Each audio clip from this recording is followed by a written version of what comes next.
equação de Wetterl que não diz muita coisa. Hoje eu queria falar um pouquinho sobre algumas aplicações ou começar a pavimentar o caminho das aplicações da equação de Wetterl. Até agora a gente fez coisas muito, posso dizer assim, muito formais. A gente derivou a equação de Wetterl, a gente discutiu um pouquinho sobre o significado da ação efetiva média, a gente discutiu um pouquinho a questão dos pontos fixos, das superfícies críticas e tudo mais.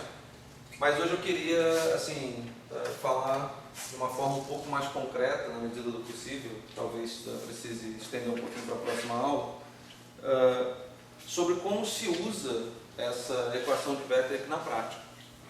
Porque isso foi uma coisa que a gente sempre, eu tentei ser bem honesto desde o começo, é que a equação de Wetterl é uma equação exata, é uma equação geral, mas na prática a gente precisa fazer alguma aproximação, porque a gente não sabe resolver a equação exatamente. Então assim, a primeira ideia é tentar formular de alguma maneira inteligente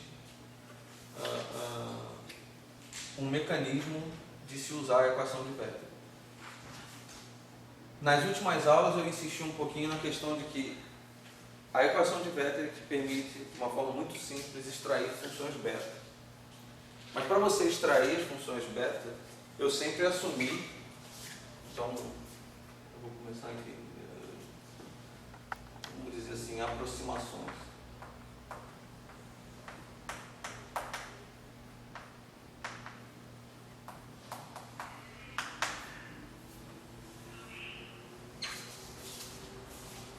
Eu sempre assumi que a ação efetiva média, ela era expressa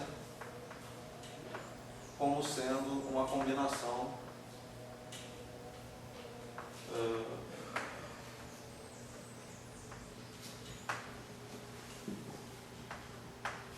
de monômios de campos e derivadas dos campos, e esses acoplamentos, que são os coeficientes dessa base de operadores.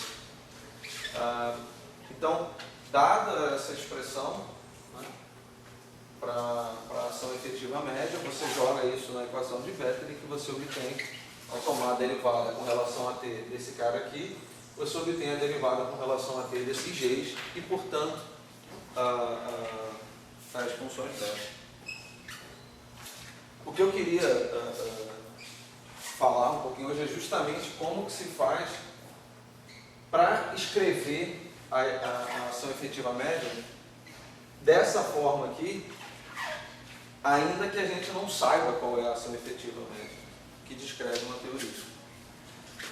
Então, o primeiro esquema de aproximação é o que nós chamamos de truncamento.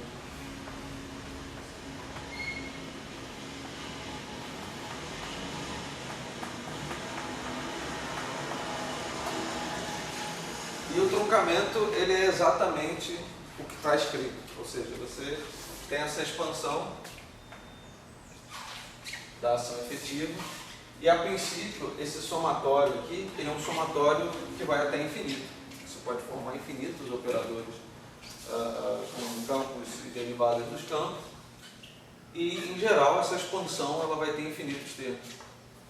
Mas você pode, de alguma forma, escrever uma certa base de operadores, onde você arruma alguma maneira esperta de classificar esses operadores numa certa ordem, e aí você diz que, na verdade, você vai se restringir a uma subclasse de operadores que, na verdade, você pega, vamos dizer, N operadores que você consegue construir com campos e derivadas, e você simplesmente escreve que a sua ação efetiva média e aqui eu vou colocar um sinal, uma igualdade fraca, mas que fica entendido que isso é uma aproximação. E esse somatório agora, ele vai de igual a 1 até n.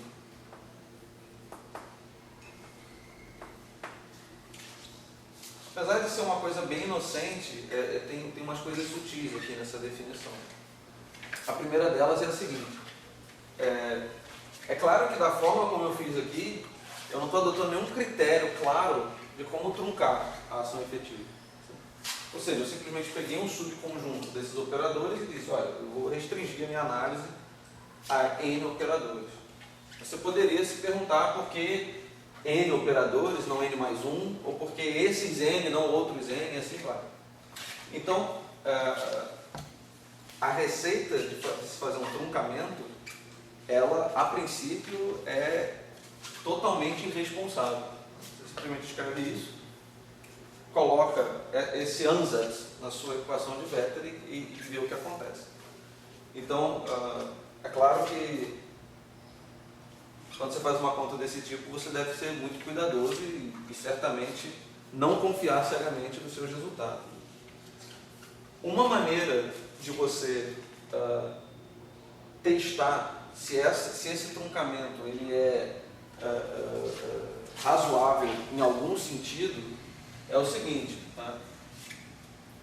Você escolhe esse determinado truncamento com n operadores e depois você aperfeiçoa esse truncamento pela introdução de mais operadores. Então você tem n operadores e aí você inclui n mais 1. Você coloca mais um operador, você coloca mais 2 operadores, mais 3 operadores. E o que acontece? Desse ansatz você vai obter o seu sistema de funções beta. E desse sistema de funções beta você vai obter o running dos seus acoplamentos. Se o running dos acoplamentos é estável ou relativamente estável, mediante a introdução de novos operadores, isso significa que o seu truncamento é razoável num certo sentido, pelo menos. É claro que você deveria fazer esse teste indefinidamente, você deveria adicionar mais e mais operadores e ver a estabilidade do running dos acoplamentos indefinidamente. Acontece que se a gente fosse capaz de fazer isso, não teria sentido em fazer um truncamento. Simplesmente escreve a ação efetiva média o mais geral possível, faz as contas e ponto, acabou. Mas acontece que essa é uma estratégia que nos permite fazer contas na prática com esse troço. Então, essa daqui, por que esse truncamento é um truncamento muito severo? Porque eu estou dizendo que somente n acoplamentos de um conjunto de infinitos acoplamentos tem um running. Isso aqui significa que essa estrutura da ação efetivamente é válida para todas as escalas K. Então, isso é muito severo. Isso aqui é um truncamento extremamente severo. Acontece que o fato disso ser inocentemente muito severo não significa que existam teorias e modelos que descrevam a natureza que tenham acoplamentos com running que são desprezíveis com relação a outros parâmetros. Então pode ser que você seja inteligente o suficiente para construir um truncamento que você despreza o running de infinitos outros acoplamentos, mas que esses acoplamentos não produzem efeitos significativos nesses que você descreveu. Então, de fato, você pode ter sorte o suficiente disso acontecer. Via de regra, isso não acontece e você tem que ser capaz de testar a força do seu truncamento. Então, existem muitos resultados que se obtêm com o grupo de renormalização funcional em que as pessoas conseguem, de alguma forma, medir em qual regime, em qual região do espaço de parâmetros e da escala em que esse truncamento é bom. Então, isso é o primeiro passo. Vejam que aqui, para fazer esse tipo de truncamento, você não precisa falar nada sobre um parâmetro que seja pequeno o suficiente, uma coisa. Simplesmente você chuta uma forma da ação efetivamente. E justamente por ser uma coisa tão livre, a chance de você acertar nem sempre é muito alta. Então, é claro que para você escrever isso de uma maneira razoável, você precisa ter informações subsidiárias do sistema que você está estudando. Bom, então essa é a maneira mais irresponsável, vamos dizer assim, mas a mais simples de se fazer uma aproximação para a equação de Wheeler. A outra, essa na verdade eu vou discutir explicitamente porque ela tem uma certa importância na literatura, mas não sei se a gente vai fazer alguma coisa na prática com ela, que é a expansão em vértices. Essa eu queria detalhar um pouquinho.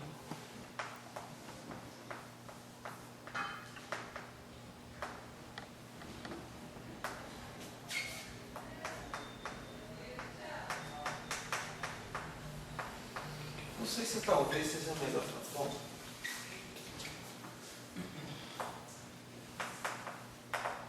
a expansão em vértices é feita da seguinte maneira. A equação de Wheeler, ela, como eu já fiz aqui, eu escrevi bilhões de vezes, como ela dá muito trabalho para ser escrito toda hora, as pessoas inventaram um desenho para ela, que essencialmente é o seguinte. Vejam que esse cara aqui, esse objeto aqui, ele é o inverso do propagador. Então,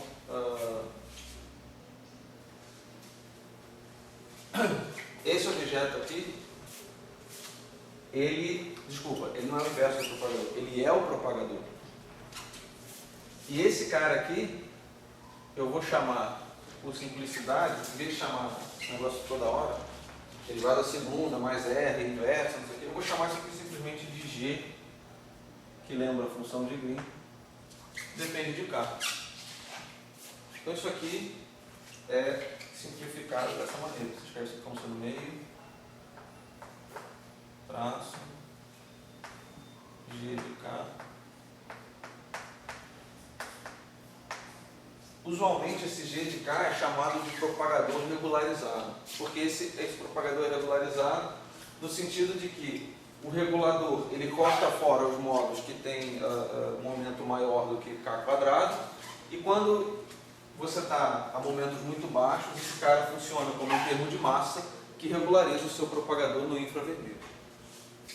Então, a equação de Wheeler é escrita dessa maneira, e esse cara aqui, por ser um propagador, é escrito como uma linha. Como a gente faz no diagrama de Feynman, é simplesmente uma linha. Só que isso aqui é um traço. Certo? Então essa linha ela fecha. Tá certo?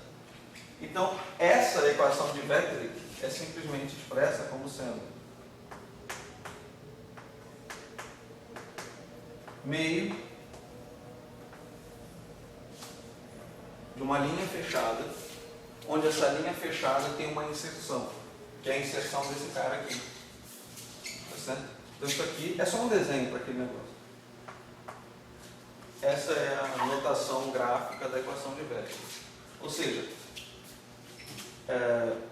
essa bolinha com X nada mais é do que a inserção daquele bicho ali, e a linha nada mais é do que o G de K. Então, vocês vão ver muitos artigos, inclusive, as pessoas já escrevem a equação de Wheeler aqui dessa maneira. E isso tem uma certa utilidade prática muito grande. Então, é bastante conveniente. Da mesma forma que é conveniente você aprender a manipular diagramas de Feynman, é conveniente aprender a manipular essa notação gráfica aqui também.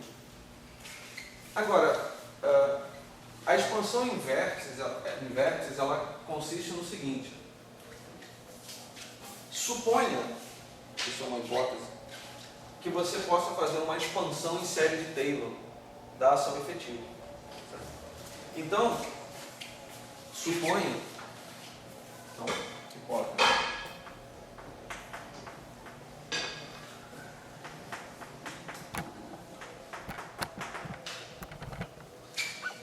Suponha que você vai escrever a ação efetiva média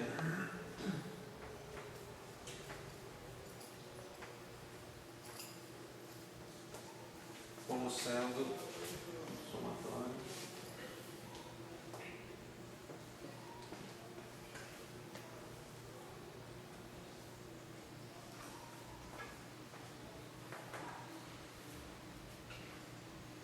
e aqui você tem integrações em d x1 dt x1 e aqui você vai ter que introduzir a derivada, a enésima derivada funcional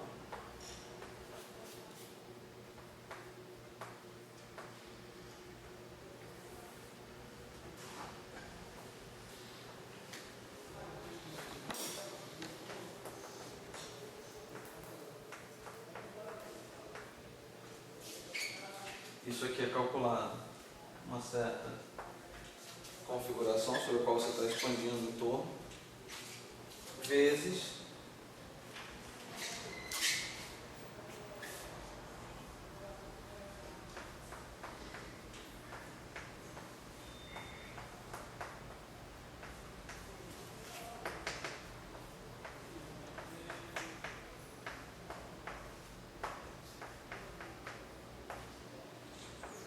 bom, então você, essa é a hipótese, você faz essa expansão em séries de Taylor e agora você troca o conhecimento dessa ação efetiva pelo conhecimento dessas funções de Green. Então, se você conhece todas essas derivadas funcionais da ação efetiva, você pode simplesmente colocá-las aqui e essa expansão está feita. Agora, essas derivadas funcionais da ação efetiva, elas têm uma equação de fluxo própria. A equação de Wetterich é uma equação de fluxo para a ação efetiva. Mas a partir dela você pode obter equações de fluxo para esses vértices próprios da teoria. Então o que você faz? Você pega, por exemplo, a equação de Wetterich e toma a derivada com relação a φ de x.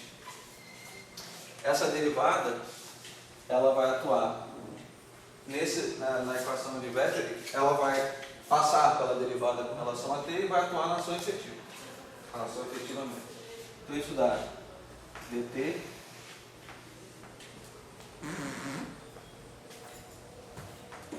isso é pelo lado esquerdo e agora no lado direito eu tenho que tomar a derivada desse bicho aqui. Tá certo? Então, isso aqui vai dar meio da derivada funcional com relação a φ de x do traço gk dtrk. Bom, aqui tem que ter um certo cuidado, porque aqui a gente está usando uma notação matricial. Então, é preciso que se tenha um certo cuidado para tomar a derivada funcional. Eu vou entrar com essa derivada no traço, tá certo? Mas acontece que isso aqui, como isso aqui, essa representação aqui é de matrizes, eu tenho que lembrar o seguinte. Esse cara que aqui está, esse g de k, é esse objeto aqui. Né? É a derivada segunda, isso aqui é gama k, de gama k, mais rk inverso. Certo? Então isso aqui eu vou chamar todo esse bicho aqui.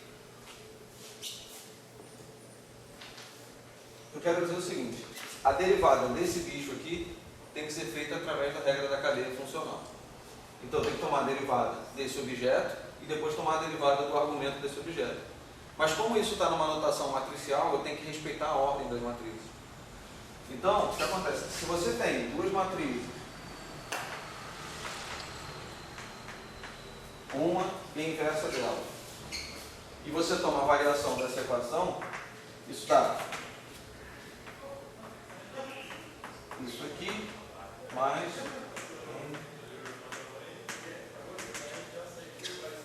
portanto, o que a gente está de olho é numa coisa desse tipo aqui. É uma variação de uma matriz inversa.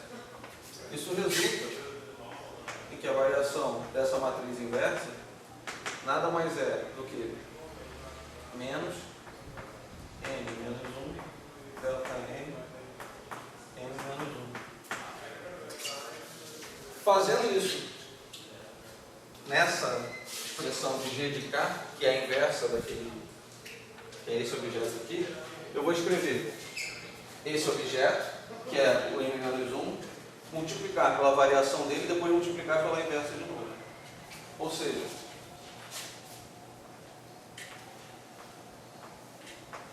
a derivada funcional com relação a x desse objeto aqui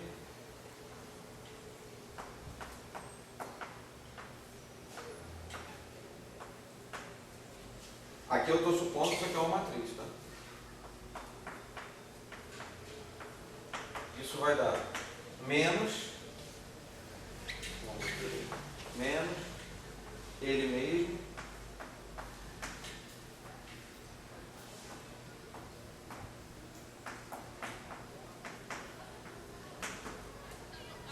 aí sim, a derivada do argumento vai ser a derivada terceira. Esse termo aqui não depende mais dos campos. Então isso vai dar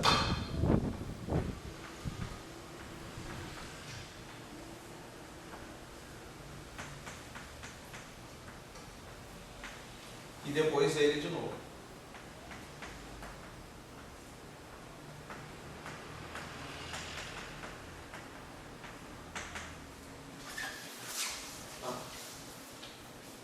Bom, esse cara aqui, esse dt rk, ele não depende dos campos. Então a derivada funcional ela só vai bater no g de k. Isso, ou seja, a derivada funcional com respeito a φ de x da equação de Vettel nos dá o seguinte: dt da derivada da ação efetiva média com relação a φ de x, isso é igual a menos,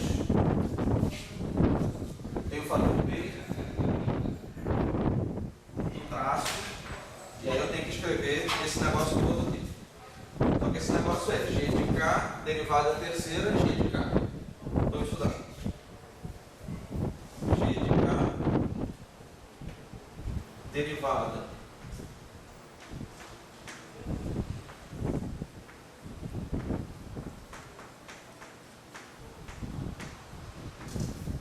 g de k vezes dtrk.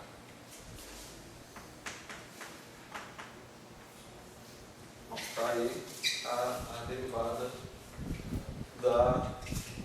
a derivada com relação a t da função de um ponto. Isso também tem uma representação gráfica.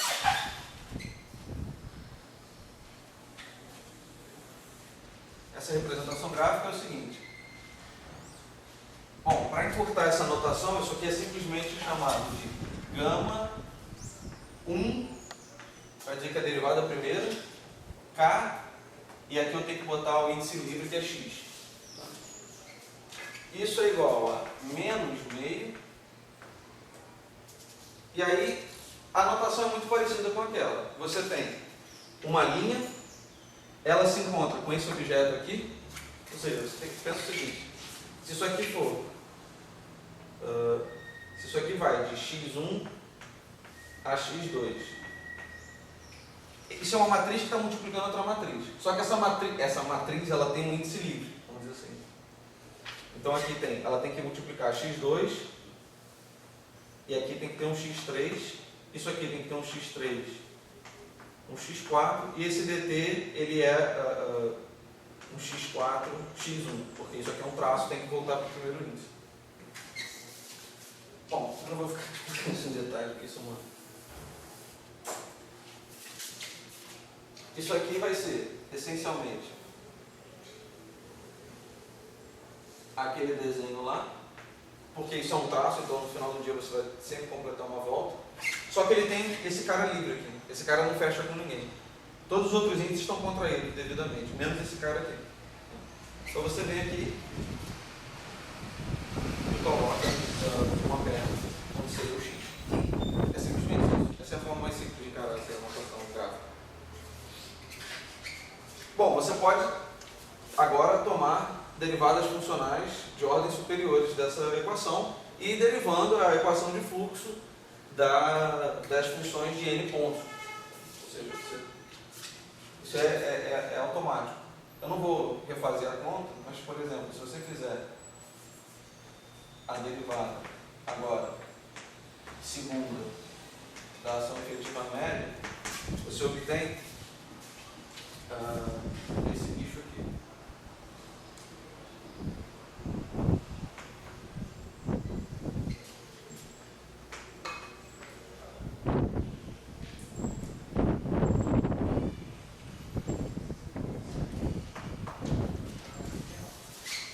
Vejam, isso aqui significa que você vai ter uma derivada de ordem superior, esse objeto aqui, num ponto, e vai aparecer uma outra derivada de ordem superior desse mesmo objeto em outro ponto. E esse cara aqui significa que você está tomando derivada de ordem superior, tudo no mesmo objeto só. Isso é simples de derivar só fazendo essa continha aqui. Eu deixo como exercício. Bom, vocês podem se divertir com isso. Mas é claro que, para que toda essa trabalheira sirva para alguma coisa, você deveria, ou melhor, para que isso seja, se isso fosse melhor do que simplesmente resolver a equação de Wettig, isso deveria te dar uma expansão de finitos termos. Tá certo? Você deveria ser capaz de escrever esses caras aqui até uma certa ordem, colocar aqui e pronto, resolveu. Mas isso não acontece, claro. Você precisa de infinitas, precisa de funções de n pontos com n arbitrário. Então, da forma como eu escrevi, resolver diretamente a equação de Wettig, ou escrever a equação de Wettig, escrever a ação efetiva média como sendo uma expansão inteira, e resolvendo essa cadeia de equações das funções de n pontos, é o meu problema. Mas é claro que, novamente, você pode ter alguma motivação, e aí é complicado falar isso sem ter um problema concreto. Você pode ter uma motivação para truncar essa soma. Essa soma vai até infinito, você pode ter uma motivação para truncar isso, sei lá, até 3. Não sei. Isso depende do problema em questão. E aí você, de fato, consegue escrever a sua ação efetiva como sendo uma expansão com finitos termos obtidos através dessas equações aqui. Ou seja, é um problema, novamente, querendo ou não, você recai na história do truncamento. Mas esse truncamento ele tem uma prescrição. Você vai escrever uma expansão em série de termos. Isso não vai ser uma análise perturbativa, então? Uma coisa que deveria ser. Por que você acha que é? A gente vai estar, por exemplo, a gente vai ter uma motivação física para truncar e a gente esperaria que, por exemplo, se você quiser com vídeo, se finita, coisa assim, né? Pois é, assim, em geral, a motivação de teoria de perturbação é você ter um parâmetro perturbativo. Você tem um parâmetro muito pequeno e faz sentido você expandir série de potências. O que eu estou dizendo é que, em geral, essa análise que eu estou fazendo aqui, você não precisa ter um parâmetro pequeno. A sua motivação não precisa... Você tem a motivação necessariamente deve estar. Não. É claro que uma coisa tem que ser consistente com a outra, ou seja, isso aqui é geral, eu devo ser capaz de recuperar a teoria de perturbação disso. Então existe uma receita, existe uma prescrição de truncamento que deve me dar a teoria de perturbação. Mas, isso é geral.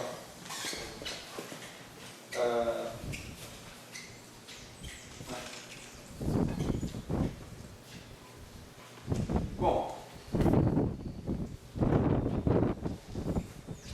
essa é uma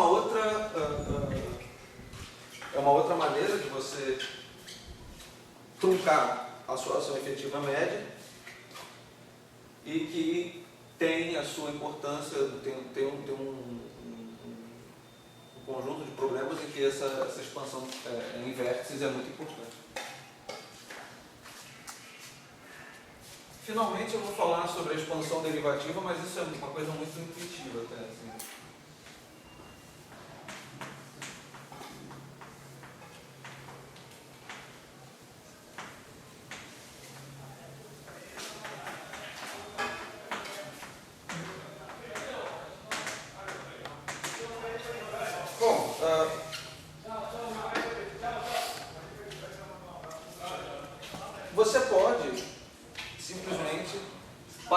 analisar a sua ação efetiva média utilizando o conjunto de monômios de campos e derivadas mais geral que você consegue pensar. Né? Ou seja, você vai incluir coisas desse tipo aqui.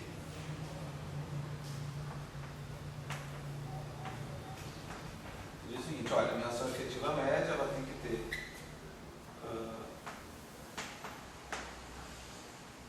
primeiro vai ter um termo que é semelhante ao que seria o termo cinético usual. Então você vai ter um ZK sobre 2 VMFI. Mas eu também vou ter um termo, você pode construir um termo que seja W, K, vezes VMFI, a quarta. E você pode aglutinar todos os termos derivativos dessa maneira. Você sempre coloca esse derivado, coloca um coeficiente na frente que vai ser a quantidade de acoplamento correspondente. E você faz toda essa expansão. E finalmente você escreve um termo que eu vou chamar de potencial, que é o termo que não contém derivados. Então essa é uma maneira de você expandir a sua ação efetiva média, onde você escreve todos os termos com derivadas e todos os termos sem derivadas. E é claro que, novamente, você vai ter que escrever, para fazer contas na prática, você vai ter que escrever esse conjunto de termos derivativos até uma certa ordem. Então você vai pegar termos até derivada sexta, termos até derivada oitava, enfim, o máximo que você conseguir, mas você vai ter que truncar em algum momento.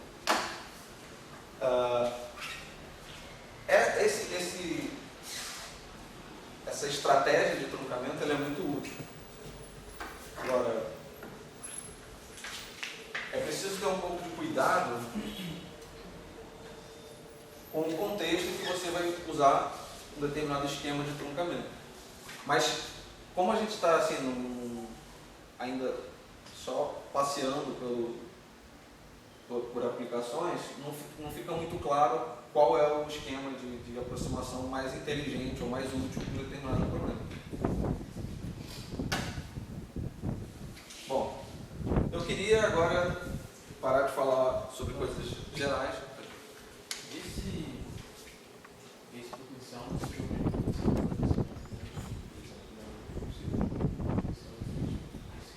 É um potencial efetivo. Por que ele, se você está botando um termo que regulariza o termo de massa, o potencial na Lagrange não depende também do termo de massa, por que esse V não tem parâmetro K? Não tem? Parâmetro K. Não, ele tem um parâmetro. Ele tem um parâmetro. Ah, tá. Não, ele tem um parâmetro. Ele também depende da... Sim. Dentro desse potencial, como você falou, tem um termo de massa. Se você pensa em lambda F4, teria um lambda V4, esse lambda dependendo de tudo depende de K. Você tem toda a razão, tudo depende de K.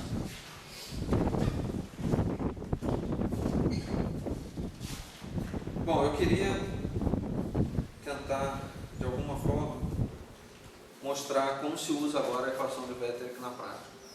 E isso também, de novo, foi só um...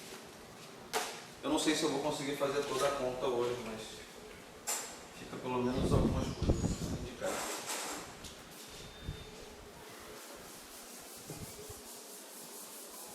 Bom, eu não sei, mas eu sou favorável a se começar pelo exemplo mais simples possível sempre. Então eu vou começar com uma teoria escalar com o truncamento mais simples possível. Mas assim, não trivial, né?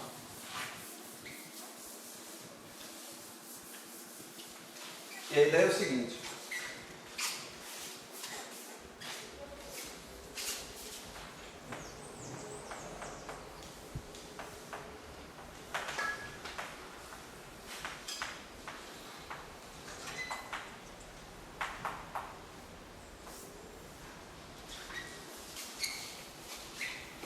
Eu vou fazer um ANSI média, o critério é a simplicidade, simplesmente. Ou seja, eu vou escrever a ação efetiva média mais simples que eu consigo pensar, que seja não trivial, ou seja, eu não vou escrever uma ação livre. E a única diferença que vocês vão notar é a seguinte: vou tomar a ação efetiva média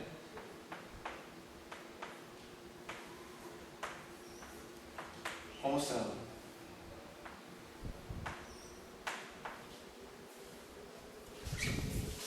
vou escolher um termo cinético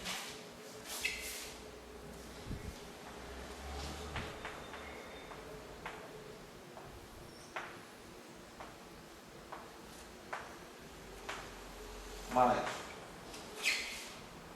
um termo de massa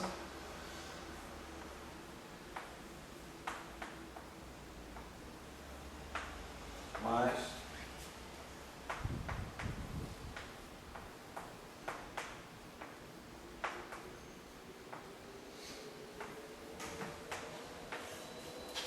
uma interação e ponto. Vejam que aqui eu tenho um acoplamento do tipo renormalização da função de onda, ou seja, todos os termos contêm potências dos campos e todos os termos quadráticos dos campos contêm essa potência z de k. Isso significa que cada campo vem acompanhado com o fator raiz quadrada de z. Então o termo quarto vem com o termo z quadrado de k. O termo de massa é o termo de massa usual, onde a massa pode correr com a escala. Essa é a diferença sutil. Isso aqui não é um número constante. E lambda também depende da escala k. Mas eu estou dizendo o seguinte: para todo valor que você escolher de k, a sua ação, lembre-se que a ação efetiva ela tem aquele significado de interpolar entre a ação clássica e a ação quântica. Estou dizendo o seguinte: para todo valor de k que você escolher, a forma da ação efetiva será essa daqui. É evidente que isso é uma simplificação muito grosseira. Tá certo? Porque como a gente viu, a gente pegou essa teoria, a ação clássica. Veja que isso aqui é bem diferente de você escolher a ação clássica como sendo a ação usual. Ou seja, esse termo aqui, essa massa como sendo um número, esse número como sendo um número. Se você pegar essa ação clássica e integrar a la Wilson, os seus modos, você gera termos que tem via sexta, que tem derivada quarta, que tem infinitos termos. Então, isso aqui é uma simplificação grosseira do que seria aquilo. Vamos dizer assim, se você pensa que essa é a ação efetiva da sua teoria, cuja ação clássica é lambda Φ4, com certeza não é.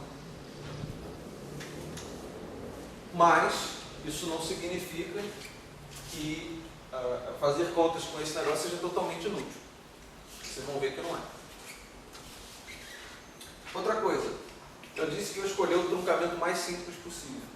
Esse não é o mais simples possível, porque eu estou colocando z de k como tendo uma dependência não trivial de k. Mas eu posso simplificar a conta. Hoje eu vou fazer a conta versão simples e depois a gente faz a versão mais complicada.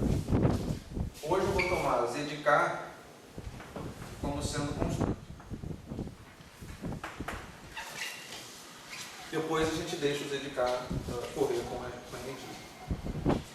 Então, muito bem, nós temos a ação efetiva média dada por essa expressão. Isso foi uma escolha, isso tem que ficar muito claro. Eu não tirei isso de lugar nenhum. Quer dizer, tirei do nada. Assim, não fiz nenhum critério inteligente para escolher isso.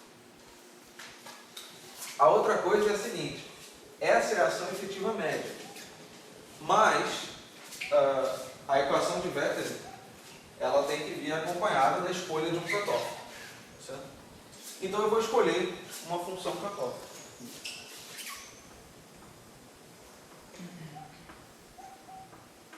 Eu vou escolher da seguinte maneira: z k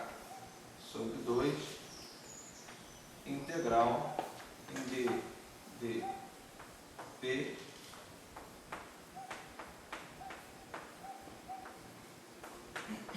bom, essa aqui é a forma geral, né?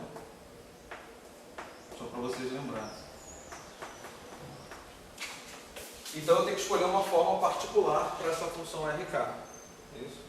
Eu vou escolher, no dia que a gente discutiu um pouco essas funções cutoff, eu listei alguns exemplos de cutoff. Eu vou escolher aquele que eu chamei de cutoff otimizado, ou cutoff de limiting. Então essa função RK, para essa escolha específica, ela é dada por k quadrado menos p quadrado, função θ de k quadrado menos p quadrado. Então, repetindo, eu fiz um ansatz para a ação efetiva média e fiz uma escolha para a função cutoff.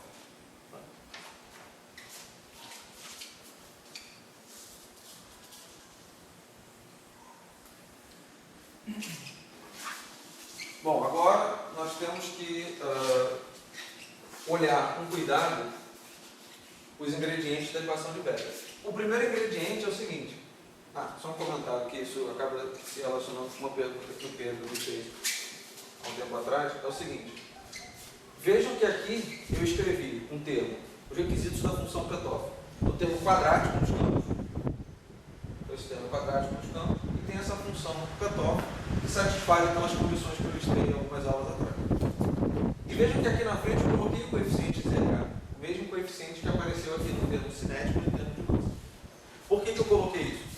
Porque eu quero que esse cara aqui, ele faça parte do termo cinético como se fosse um termo de massa. Você faça parte do termo cinético não termo. Eu quero dizer o seguinte, eu quero que ele faça a supressão dos modos do termo cinético como se fosse um termo de massa.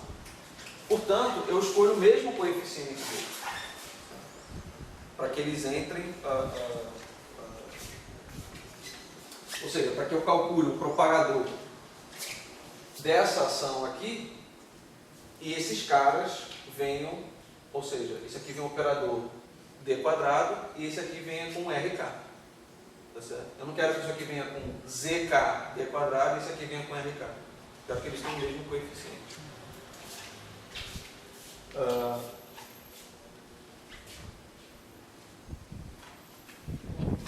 A outra coisa é o seguinte, na equação de Becker, eu tenho esse termo que é a derivada com relação a t da função RK.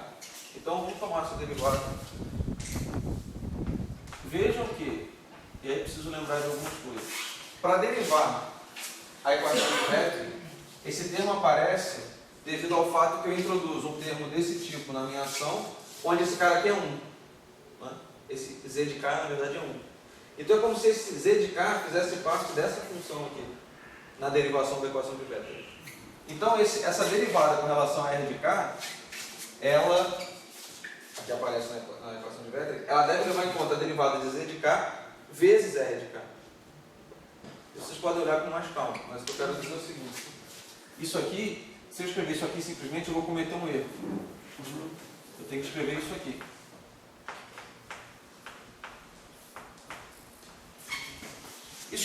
Isso tudo pode ser resumido se na equação de Becker que eu tivesse simplesmente colocado já o z de k e escrevesse isso dessa maneira. Ou seja, eu não estou dizendo que a equação de Becker está errada, não. Estou dizendo só que eu uso uma notação diferente da que eu estou usando aqui agora. Bom, então, apesar de eu considerar o z de k como sendo uma constante, para fazer essa derivação eu não vou supor isso, só para vocês terem um termo geral quando aparece essa derivada com relação a t do z de k. Então, primeiro, essa derivada vai bater no z de k, isso produz um dt z de k rk. E aqui, finalmente, a soma do z de k dt rk. Bom, lembrem-se que o dtz de k ele se relaciona com a dimensão anômala, que nós definimos algumas aulas atrás. A dimensão anômala, ela é menos dt z de k dividido por z de k. Isso é só uma definição. Eu posso pegar esse z de k, jogar para o outro lado o sinal de menos e reescrever essa equação acima como sendo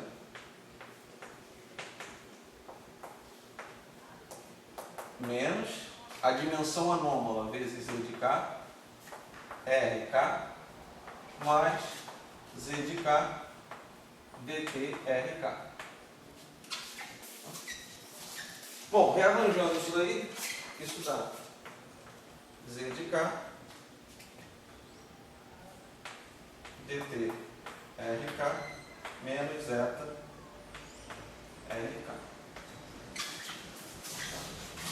No nosso exemplo, na nossa conta em particular, eu vou tomar que eta é igual a zero, porque eu estou assumindo que z de k é uma constante. Então isso aqui no exemplo.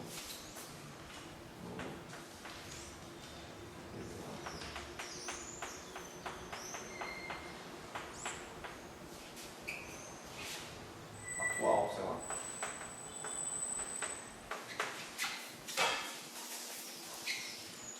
Bom, então, no final do dia, essa derivada aqui, ela leva em conta somente a variação da função RK, que é dada por essa expressão aqui.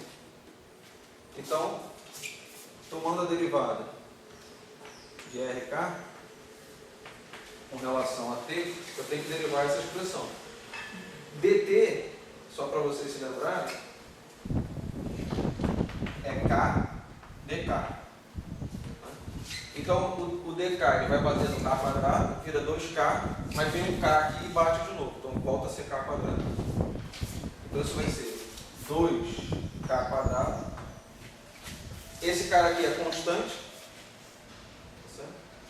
Então, isso vai dar 2k quadrado, θ, k quadrado, menos p quadrado.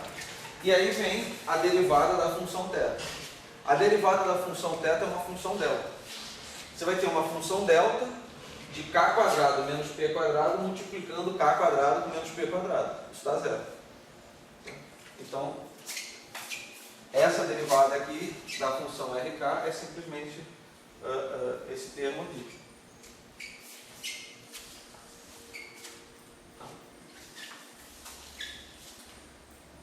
Bom, então, essa parte aqui da equação de Wheeler que a gente já tem, que é justamente a derivada de ZK-RK, que nada mais é do que isso aqui vezes o ZK.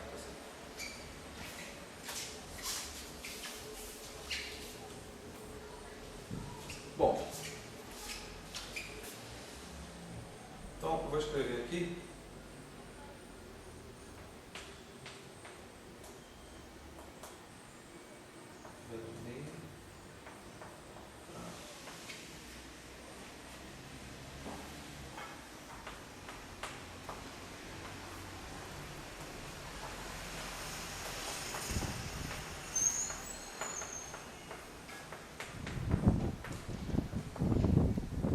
Aqui eu vou botar os fatores aí para ficar certinho.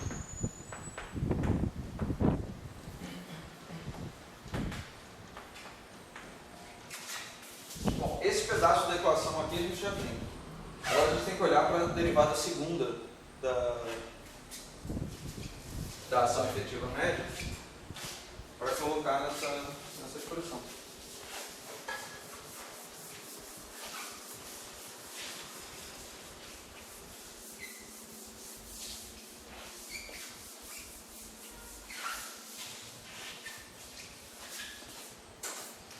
Bom, a derivada segunda, eu tenho que tomar a derivada segunda com respeito aos campos desse bicho aqui e somar com esse kernel aqui, que eu já sei que é esse bicho aqui.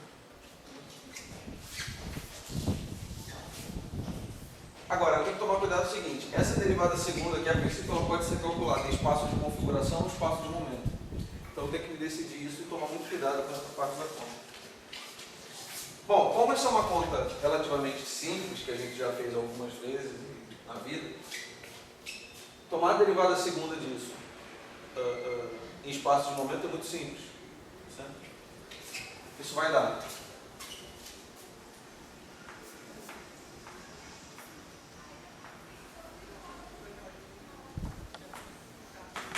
Bom, esse cara aqui, em espaço de momento, isso aqui vira p quadrado.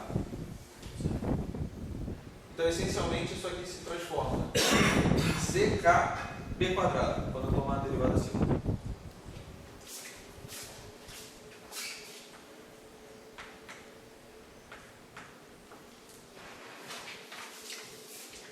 O termo de massa vira zkm quadrado.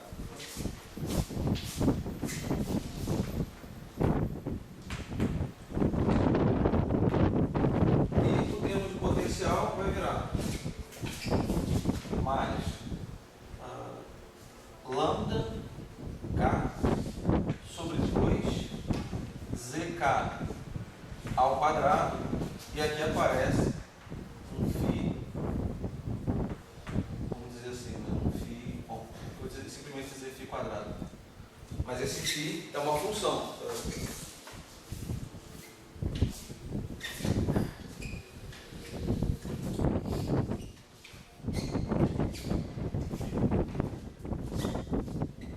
Agora, na equação de métrica aparece essa derivada segunda somada com esse cara aqui.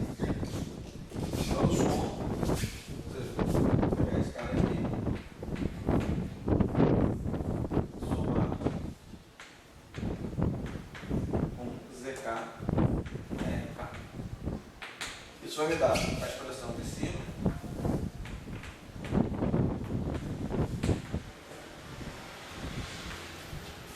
Aqui tem um k.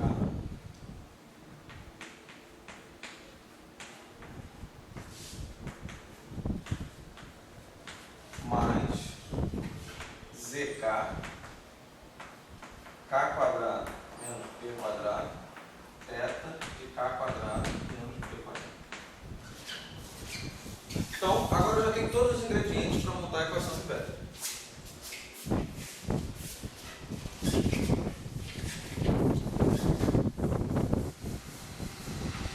Isso nos dá derivada gama k é igual a meio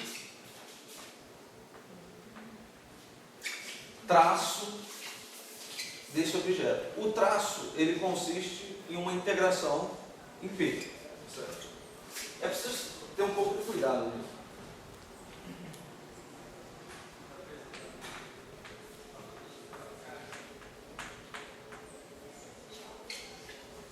Bom, eu vou falar uma coisa aqui que talvez seja um pouco obscura, mas que, enfim, talvez com um pouquinho de calma vocês consigam ver isso. Se você escrever esse traço em espaço de configuração, certo?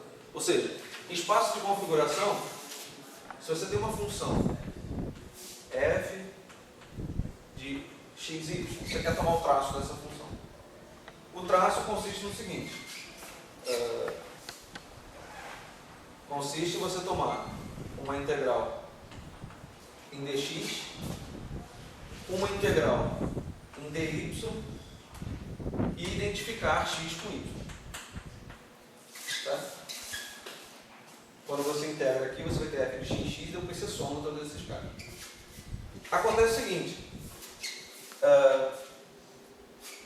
se essa função for uma função que tenha simetria por translações, isso aqui vira uma coisa desse tipo aqui, uma transformada de Fourier disso vira um negócio desse tipo aqui. P vezes a diferença. Tá certo? Porque ela depende só de x menos y, não depende de x e y independentemente. Vezes a transformada de Fourier, delta x menos y. E agora eu tenho que integrar novamente em d dx, d dy. Tá? Essa integração em d dy faz com que essa delta mate a exponencial. Tá certo? Então, quando eu integro em y, essa delta mata essa exponencial. Essa função agora ela independe de x. Tá certo? Você tem uma integral em ddp e uma integral em dx que é uma integral em x solto. Isso produz um volume, espaço-tempo. Tá? Então, pensando em todas essas considerações, eu tenho que colocar um termo de volume aqui. É um volume. É um negócio infinito. Tá certo? Se você não gosta dessa manipulação, você pode fazer tudo isso em um volume finito, tipo um toro, e depois você toma o limite termodinâmico em que o volume vai infinito. Você vai ver que no final do dia você vai ter esse fator de volume aqui na frente. Mas enfim, isso é uma digressão, depois vocês têm que pensar um pouquinho.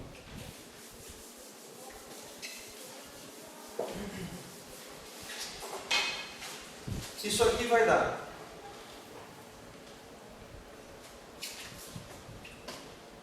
agora olhando para a equação de Wheeler. Tem esse termo aqui, que vai ter um 2k quadrado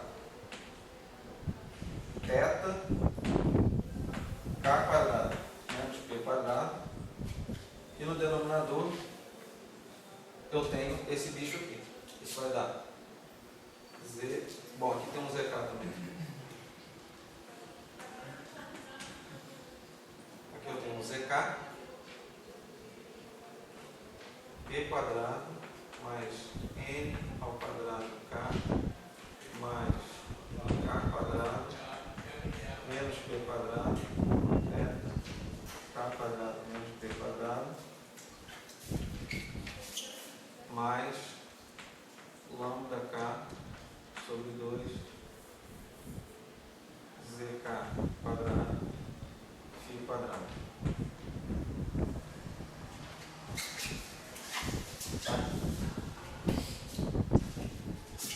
Agora eu tenho uma integração em P, tem uma função θ que multiplica todo o integrando, que é k quadrado menos p quadrado. Essa função θ garante que p quadrado vai ser sempre menor do que k quadrado. Certo? A presença dessa função θ no numerador já bloqueia o limite de integração até k quadrado. Portanto, essa função θ no denominador se torna redundante. Porque essa função θ já diz que p quadrado vai ser menor do que k quadrado. Essa função θ é a mesma coisa. Então essa função θ aqui de baixo, ela multiplica só um dos termos. Essa função θ multiplica o integrando todo. Então eu posso simplesmente acabar com essa função θ aqui. Certo? E essa função θ aqui eu já posso implementá-la diretamente na integração. Ou seja, isso vai dar v d sobre 2. Essa integral agora... agora vem uma consideração importante. Eu estou assumindo apenas acoplamentos não triviais, como sendo o termo de massa e como sendo lambda k. Esses termos aparecem no potencial, ou seja, são termos que não têm derivadas. Para simplificar as contas, eu posso assumir agora que eu vou aplicar a equação de Wetering para um campo constante. É assim que a gente calcula potencial efetivo também. Se você quer olhar só potencial efetivo, você diz que você está olhando uma configuração que é homogênea, ela não depende de x. Então todos os termos com derivadas que atuarem em φ dão zero. Só vai sobrar termos de potencial. Então esse φ quadrado que aparece aqui, a princípio ele é uma função, que é a derivada segunda disso aqui vai dar uma função.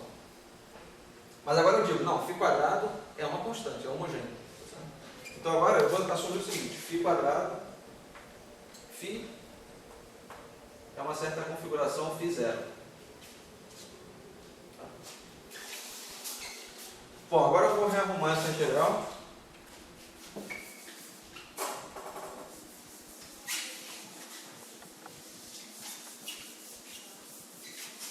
Isso nos dá o seguinte.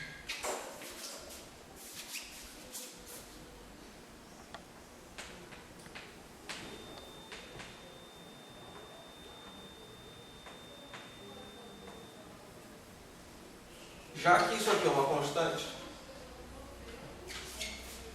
toda a dependência em P dessa integral é em P quadrado. Tá certo? Isso significa que eu posso tranquilamente aplicar coordenadas polares para essa integral. Então eu vou fatorar a integração angular e escrever a integração em TP, que aparece com o jacobiano de P a d menos 1. Certo? E essa função θ, ela bloqueia o limite de integração de P até K de P quadrado até K quadrado. Certo? Isso significa que o módulo de P vai de 0 a K.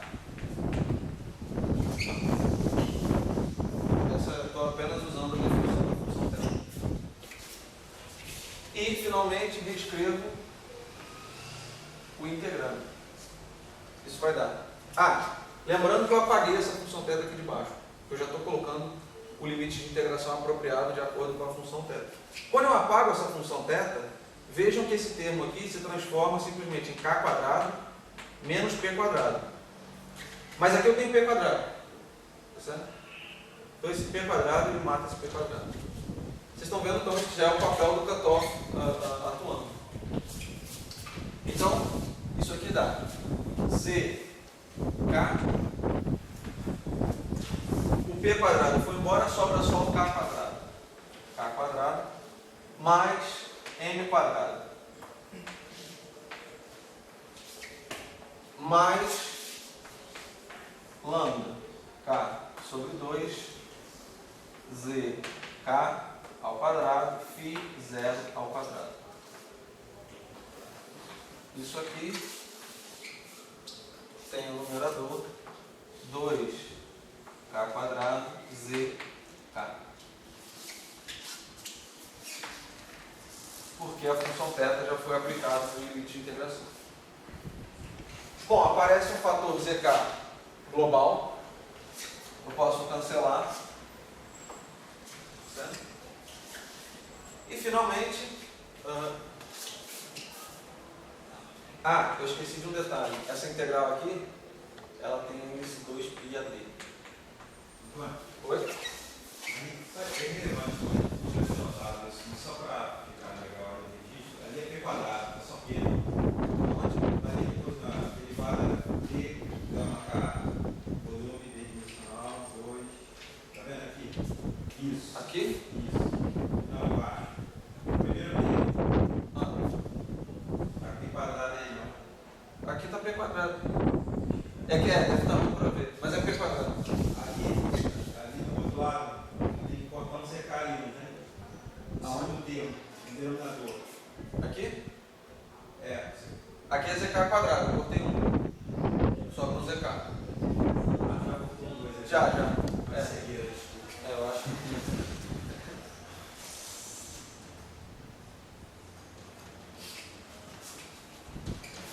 Bom, essa integral desse ângulo sólido 2π3, esse é um resultado conhecido, mas eu nunca lembro.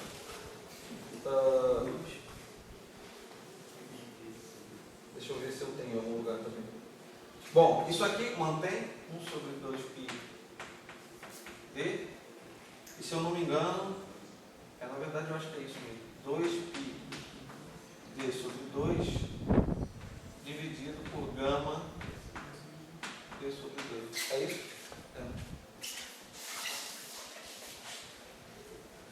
Bom, então esse fator numérico, ele fatora aqui na frente, e eu tenho essa integração aqui para fazer. Vendo que essa integração é muito simples, porque esse fator todo aqui, ele independe de P. A única dependência em P nessa integral é esse cara aqui. Então isso aqui vai dar dp igual a volume sobre 2. Isso aqui vai dar. Bom, isso aqui, eu não vou me arriscar a fazer essas contas assim. 2π sobre 2, 2πd gama D sobre 2. E agora eu tenho que fazer a integração. Bom, esse fator todo aqui sai. Isso aqui vai dar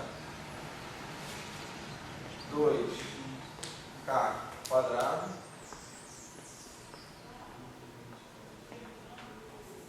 k quadrado mais m ao quadrado mais lambda k sobre 2 zk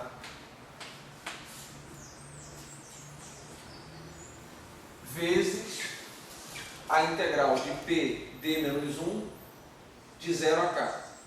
A integral de p d menos 1 dá pd sobre d. É isso. E você tem que colocar o limite de integração. Então isso vai dar k d sobre d.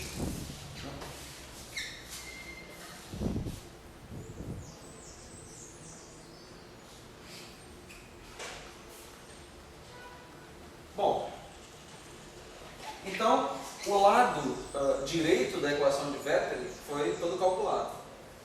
Só que tem um ponto. O lado esquerdo vai ser a derivada da ação efetiva média com relação a t. A ação efetiva média foi expandida nessa base dmi dmi, φ quadrado e φ a quarta. O lado esquerdo está expresso como sendo 1 sobre φ ao quadrado. Ou seja, esse negócio não tem como comparar com o outro lado. Então, para comparar, eu pego esse bicho aqui e faço uma expansão.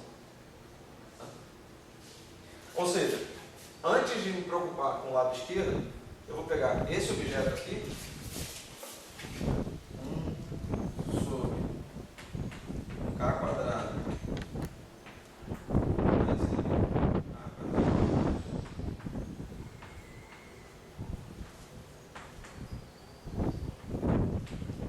e vou expandir. Bom, para expandir isso eu vou escrever dessa forma, 1 sobre k quadrado mais mk quadrado, 1 sobre, aqui, 1 mais lambda sobre k, lambda k sobre 2 k quadrado mais m quadrado k, z k φ 0 ao quadrado. E agora é só expandir esse cara aqui. Isso dá 1 sobre k quadrado mais mk quadrado, e aqui vai 1 menos esse cara aqui, lambda k z k φ 0 ao quadrado, 2k quadrado mais mk quadrado, mais esse termo ao quadrado, isso dá lambda k ao quadrado, zk ao quadrado, φ 0 à quarta, 4k quadrado mais m2 quadrado ao quadrado, mais, e aí vai a terceira potência desse termo, que já vai dar φ a sexta. Só que φ a sexta não faz parte do nosso truncamento. Tá certo? Então aqui vocês já começam a ver como é que o truncamento ele perde, usando o truncamento do lado esquerdo e aplicando a equação de Wetterling para o lado direito, você tem já um desbalanço da equação.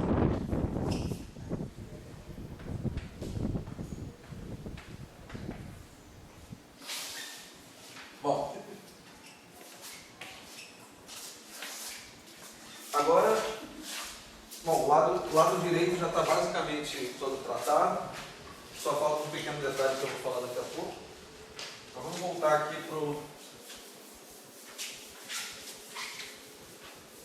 para a forma da ação efetiva, média, e lembrar o seguinte: nós estamos tomando configurações constantes. Então o termo cinético eu não vou considerar, vou considerar só o termo de potencial. Então, por exemplo, aqui aparece M2K, Só que eu tenho que me lembrar de uma coisa que eu discuti com vocês, que é o seguinte: o procedimento de fazer o rescaling das coordenadas e movimentos do ponto de vista do grupo de enomulação funcional está no fato de tratar todo o problema em variáveis adimensionais. Então, a massa, por exemplo, M2K, eu posso escrever como sendo K quadrado, que é um cara que tem dimensão de massa quadrado, MK til quadrado. Certo? É assim que eu defini variáveis adimensionais. Quando eu atuar com a derivada com relação a t na ação efetiva média, eu vou bater nesse cara aqui. Então isso vai dar o seguinte: dt m2k é igual a 2k quadrado, porque dt contém um k também, mais k quadrado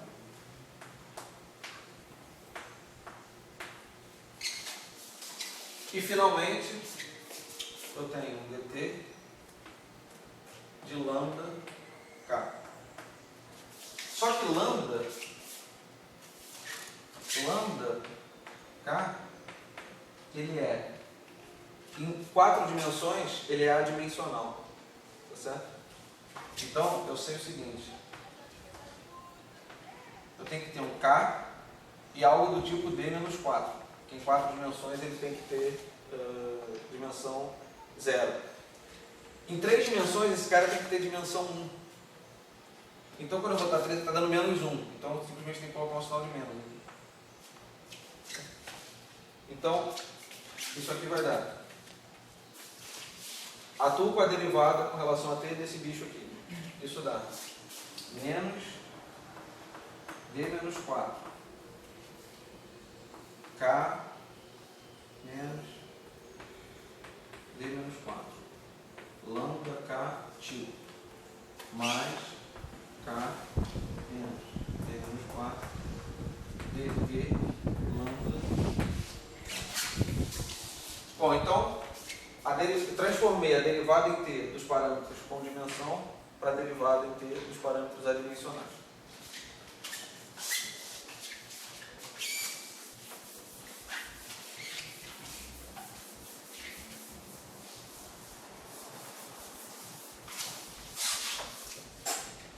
Agora,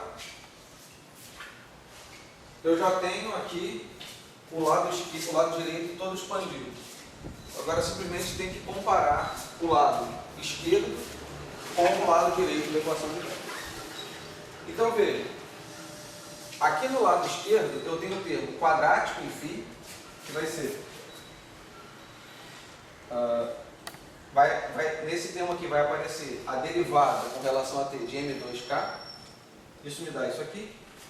Isso vai ser 2k quadrado m2k mais k quadrado dt m2k til. Esse cara aqui, ele vem multiplicado por um fator meio. Tem um fator φ quadrado integrado, não é isso? O φ é constante, por hipótese. Então isso vai dar um φ0 ao quadrado vezes a integral em d dx, que isso é o volume. Certo? Então isso aqui vai aparecer o volume. Ou seja, eu só peguei esse termo aqui, atuei com a derivada em t, isso me deu esse pedaço aqui, multipliquei pelo fator meio, e depois multipliquei pela integral de φ quadrado. Mas a integral de φ quadrado é φ quadrado vezes o volume. Tá? Porque φ é considerado como constante por hipótese. Também tem um fator z de k que aparece aqui que eu não escrevi.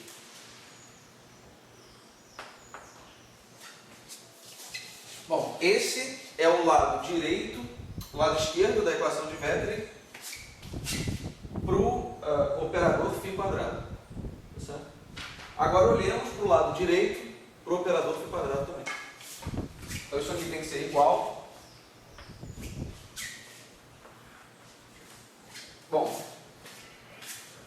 que pegar esse fator aqui, tá certo?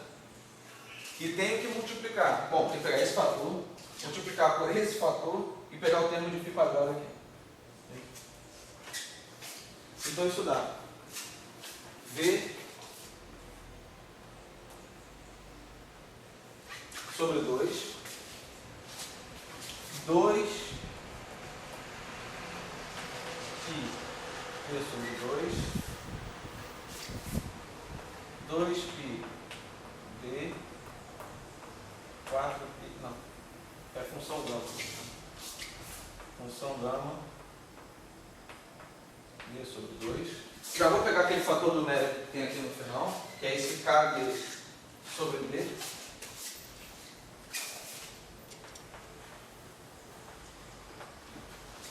Sobre D.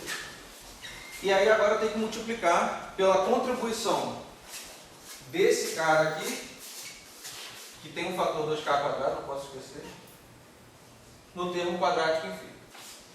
Então isso vai dar, vou botar logo aquele fator 2k quadrado e finalmente multiplico pelo termo em φ quadrado.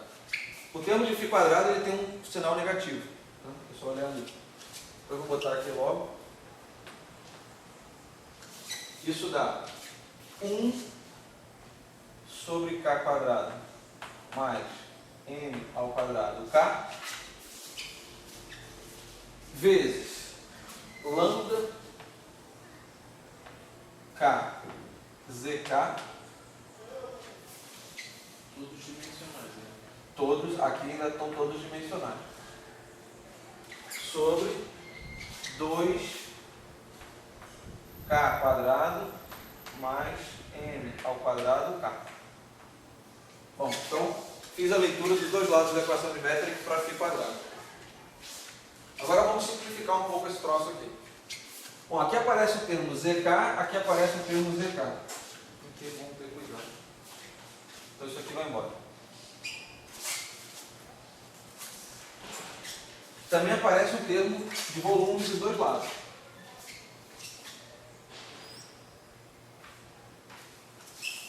Aqui aparece o fator meio, aqui aparece o fator meio.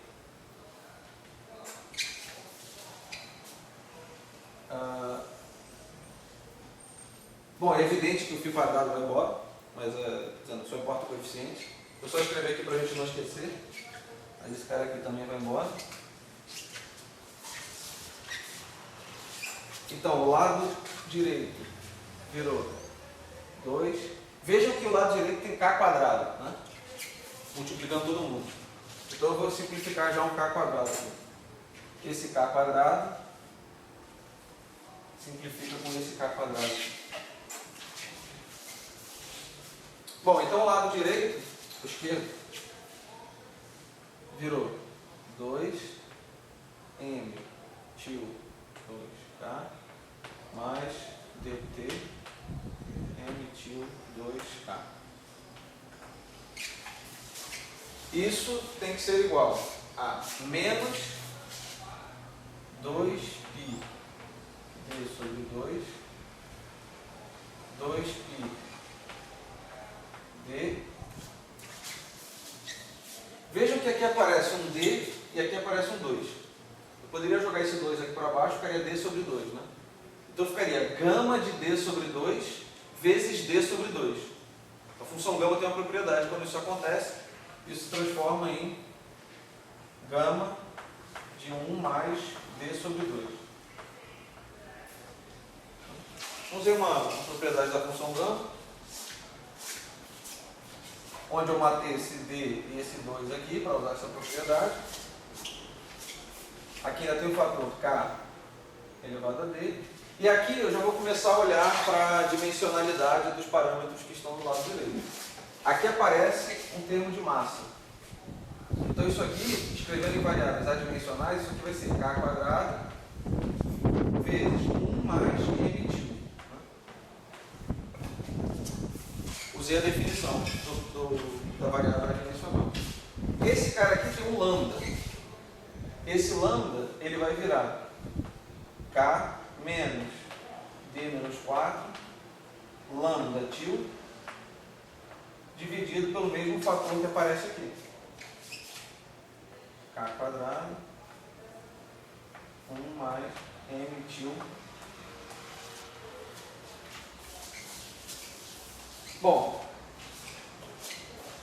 aqui eu tenho K elevado a D, aqui eu tenho K elevado a menos D. Então esse fator também cancela. Esse cara aqui cancela com esse aqui. Aqui eu tenho K elevado a mais 4 e aqui embaixo eu tenho K a 4. Então esse K também vai embora.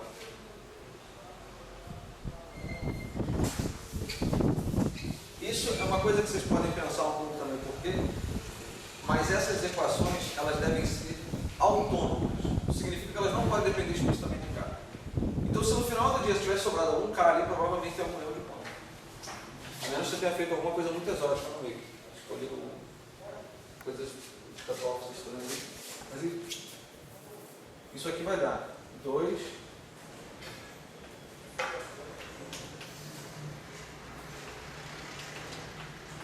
igual a menos π d sobre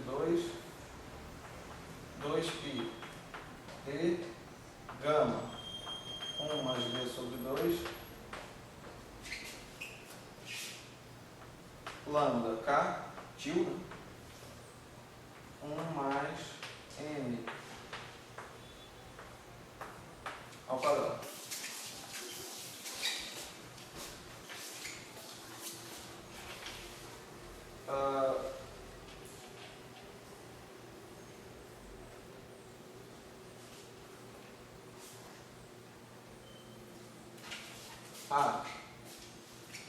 Aqui eu estava esquecido de descer esse fator 2 aqui, né?